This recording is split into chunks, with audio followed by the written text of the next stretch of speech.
تاجدار ختم نبوت، تاجدار ختم نبوت. بسم اللہ الرحمن الرحیم.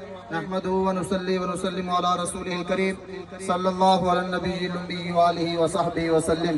مل کے پڑھ دیں والصلاة والسلام علیکہ یا سیدی یا رسول اللہ وعلی آلکہ واصحابکہ یا سیدی یا حبیب اللہ. الصلاة والسلام علیکہ یا سیدی یا رحمت للعالمین. الصلاة والسلام علیکہ یا سیدی یا خاتم النبیین.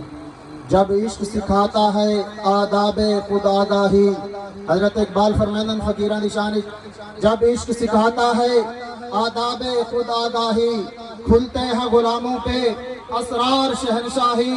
عطار ہو رومی ہو راضی ہو غزالی ہو، عطار ہو رومی ہو راضی ہو غزالی ہو، کچھ ہاتھ نہیں آتا بے آہ سحرگاہی. آئین جوان مرداں حق گوئی و بے باکی، اللہ کے شیروں کو آتی نہیں روباہی. حمد و ثنا تو بعد نہایت واجب الاحترام میں خود انتظامیہ الحمدللہ لبیک دی شعر تو مجھے ہر پاس نظر آنے پان اصلا خود منتظم ہے. خطاب مفتی امجد جمیل صاحب دا ہے تو شہزادہ نجم الحسن صاحب دا ہے. ایک دو گال تے انشاءاللہ اجازت. حضرت اقبال علیہ الرحمہ نے فقیران دی شان بڑے پیارے انداز دے اندر بیان کی تھی.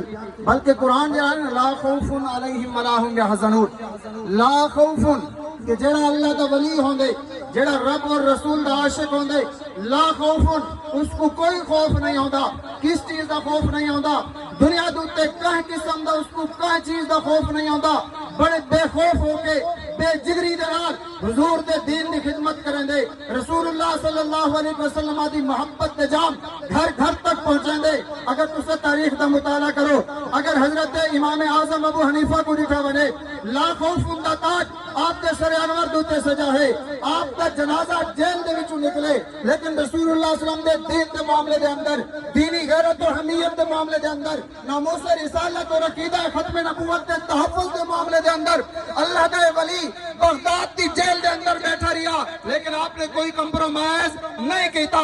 لا خوف علیہم ولا هم یحزنون دی چلدی پھلدی تصویر اگر کوئی ہے تو امام اعظم ابو حنیفہ ہے. اس تو بعد اگر ایسا رہتے ہیں وقت بغداد دی جیلے حضرت امام احمد بن حنبل 18,000 کوڑے کھانا تو بعد بھی ایک انچ واسطے پیچھے نہیں آندے تو بعد اسائیں آیت پڑھتے ہیں لا خوف علیہم ولا هم یحزنون. کہیں حکمران دی بدماشی جے کو جھکا نہیں سنگی، خلیفہ دی بدماشی جھکا نہیں سنگی. امام احمد بن حنبل ہزارہ کوڑے کھا کے بھی رسول اللہ صلی اللہ علیہ وسلم دے دین دی خدمت کریں گے بیٹھے.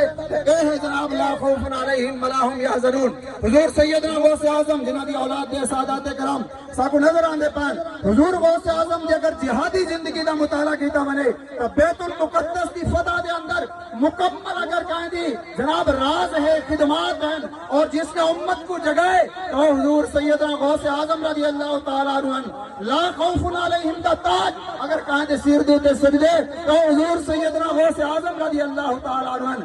لا خوف علیہم نسا ہر ختم دے اندر پڑھ دے ہیں، ہر عرف پہ پڑھ دے ہیں، ہر جگہ دوتے آیت سن دے ہیں، لیکن لا خوف علیہم دی چلدی پھلدی تصویر دیکھنی ہے تو بعد حضرت مجدد الفسانی قلعہ گوال جار دے اندر بیٹھے اکبر جی بدماش جناب پورے برے صغیر پاک و ہند اور اس کے نال سارے علاقے دے جن دی حکومت ہے، لیکن حضور دا فقیر قلعہ گوال جار دے اندر بیٹھے اکبر اس کو جھکا نہیں سکا، بلکہ وہ اکبر دے سامنے بھی ڈٹ کے کھڑ گیا اور دے کہ جناب کہیں قسم ناری رسول اللہ دے دین دنال غداری نہیں ہو سکتی. آخری گال جناب فیض آباد دا میدان ہے اور ایک جنے دا جنگا ہی نہیں، بغیر جنگا دے پل دو تے بیٹھے سارے فورسا آ گیا، لیکن لا خوف ان دا تاج پا کے بیٹھے، لبیک دے نعرہ دی سجا لا کے بیٹھے، ختم نبوت دا محافظ بن کے بیٹھے، ناموس رسالت دا پاسبان بن کے بیٹھے. کہنے کو ڈردا ہی نہیں. وجہ کیا ہے؟ وجہ قرآن دسائے کہ لا خوف علیہم ولا هم یحزنون. جڑے اللہ دے ولی ہونے، جڑے سچ مچ دین دے خادم ہونے، انہاں دی شان ہے دنیا تے کہندے کول